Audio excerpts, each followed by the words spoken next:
আপনি বাড়িতে শুধু বাড়িতেই থাকেন? কিছু করেন বাড়িতে? করেন না।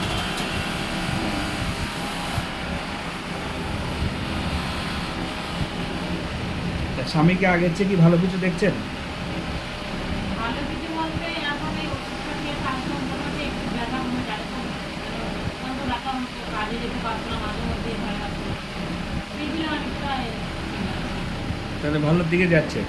হ্যাঁ, ঠিকই আছে। আগে তো আরো বেশি ঢুকে যেত, যেরকম দাঁড়াতে পারছি না, এখন দাঁড়াতেও পারতো না সোজা হয়ে। তো অনেকটাই পুরোটাই হয়ে যাবে সামনে, একদম সোজা হয়ে যাবে।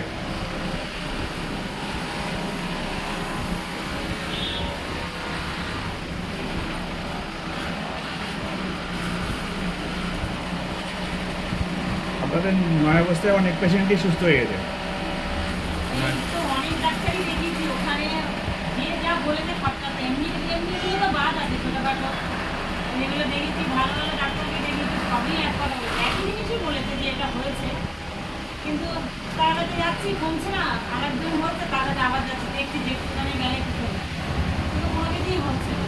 লাস্ট পর্যন্ত ডাক্তার অন্য ডাক্তারকে ডাকলাম, সে বললো এটা কোনোদিনও সম্ভব না ঠিক হওয়া। কারণ মানে কোনটা সম্ভব না? যেটা ফর্টিস হসপিটালে দেখেছিলাম আমরা, কোথায়? ফর্টিস, যে লাস্টে যে ইয়েটা দেখান। এক্স রে রিপোর্ট যেটা। হ্যাঁ, হ্যাঁ।